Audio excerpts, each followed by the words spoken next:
Hey everybody, welcome back to the Monkey Shine Lab, and what we do here is a lot of different stuff. So, and I know I've been doing a lot of Hot Wheels lately, so we're gonna do an unboxing video because, yes, gasp nerds, I actually do remove the creatures from their boxes. I don't, plastic is meant to be loved. Plastic is meant to be taken out of the plastic and cardboard that it's put in. So we're going to do that today with this. This is the brand new Todd McFarlane Injustice 2 Gorilla Grodd. I think it looks really good. So we're going to get him out of his plastic shell here. We're going to do an unboxing of this fine gentleman, and we're going to see what he's like when we get him out. So let's take a look. Out comes the knife. Okay. Oh God, it's been so long since I've taken one of these out. Okay. Put one there. There's going to be one there. And nerds are laughing at me, I'm sure.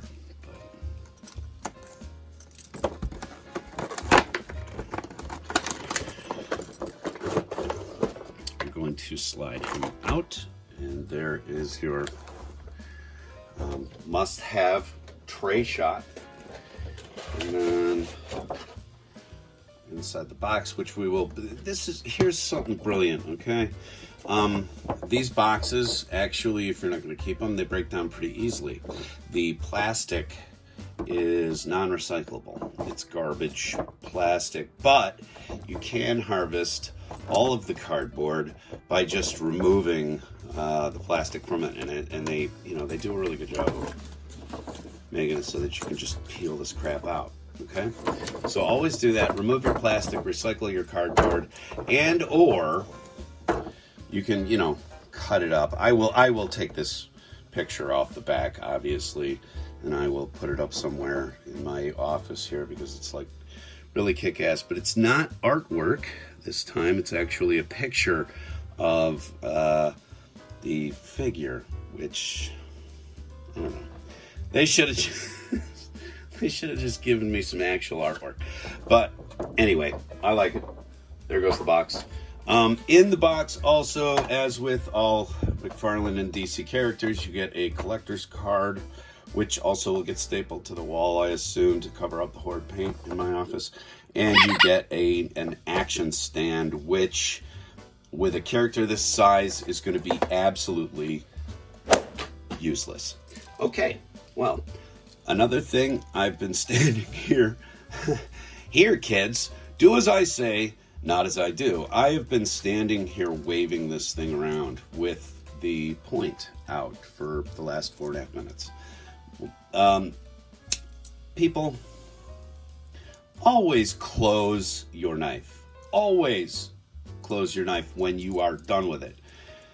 It doesn't matter if you have to expose the blade 100 times, always put it back in, because otherwise you can wave it around like an asshole and cut yourself, which is what I've probably almost done a few times on camera. Anyway, as you see with the plastic tray, he is locked in here by some little plastic bands. So we're gonna see about cutting those out. It's not a big deal. They're kind of rubberized, but cut them there, cut them there, and release his waist. And always, as I said, close the blade. When you're taking a figure out of the tray, don't just grab it and pull. It's a little like,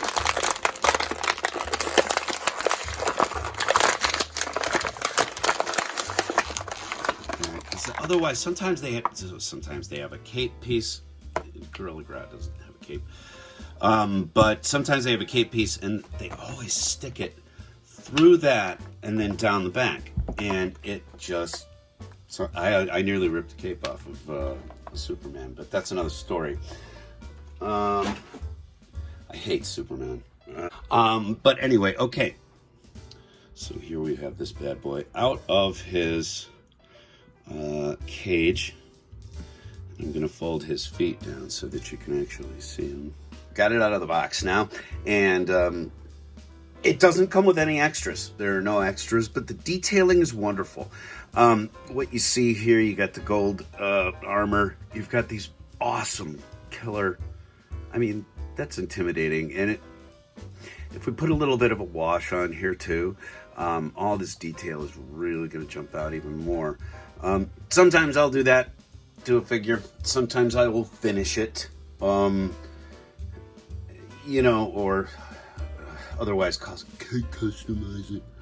This is a custom because I painted this part right here. It's custom now. Anyway, okay, the figure. There is 0 head up and down movement, but we do have pretty good turn right and left. The shoulders go 360. There is very little in terms of articulation of the arms. They don't go very far because of the armor, but I don't mind. He's going to be in a power stance the whole damn time. It's Gorilla Grodd. You don't care. Well, I don't care. But I finally have this really beautiful figure of him. Okay, back to it. You've got some no good ab crunch in there. This is another one of these really stiff McFarlane designs, which almost it should have just come out as as a statue. I think it's when they do these things, I wonder why they're action figures. But anyway, if I were a kid, I would still want this because I loved Grodd so much. Anyway, the armor comes down on the sides. Just a beautiful detail on this, as always with McFarlane's designs. They're really good. The knee articulation. Let's see if we can get anything out of that. I mean, oh yeah, there we go. You just got to get in and crank on these McFarlane joints every once in a while. It's first. So the hip articulation, the hip joint is very limited to probably what an actual ape's hips and legs would do. But again, I don't care. God, look at how fierce he looks. That to me is almost perfect Gorilla Grodd. Just to give you an idea of size perspective, here is the recent Black Manta. So if I even this guy's feet out, you've got a perspective on how big they're gonna be. Here is the Road Scar next to him. Hello, Gorilla Grodd. Do not take me over. We have business. Maybe we can talk. Taking that away, let's put a dude in here who's actually got some beef. This is a Marvel legend, but there he is with the Thing. So I think that scales pretty well.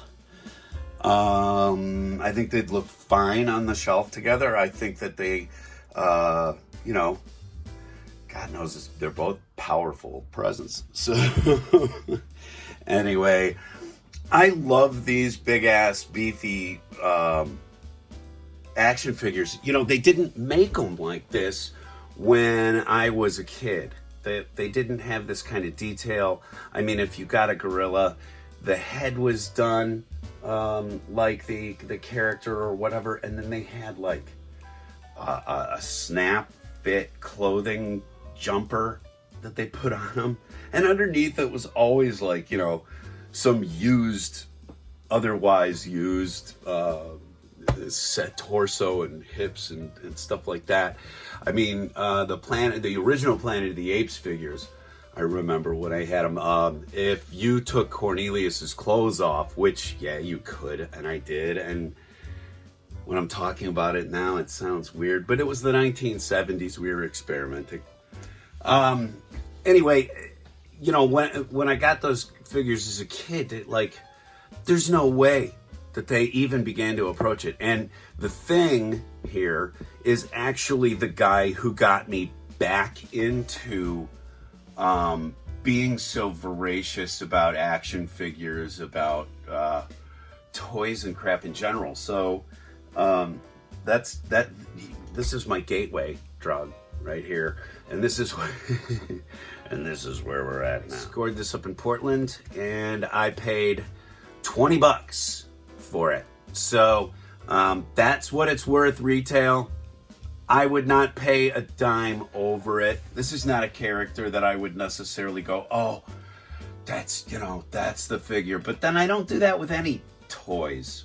As you see, I take the plastic out of the plastic. It needs to get out and have some fun. So, these guys are gonna get together and have a little chat later. You're not gonna be part of that. All right, that's it. Thank you very much for tuning in here at the Monkey Shine Lab. I really appreciate it. Remember, when you're going out there, go to resale first. Look and see if they've got something that you want, like, or need out there that already exists in the world. Do not keep your damn action figures and cars in their plastic and their bubble wrap and all that other crap, because you know what? It ain't gold, people. It ain't orange. That makes no sense. All right, take 5. It doesn't make any sense. They're toys, okay? And this is not an investment. If I wanted to make an investment, I'd go to BitCurrency or something else completely asinine with my money. Vegas, I don't know. Anyway, thank you very much for tuning in. Please like, share, subscribe, and also remember, be kind to each other. Be nice in the stores. God, people, I see such horrible behavior out there. Anyway, that's it. I'm done. Thank you very much. We love you here, and see you next time. Bye-bye.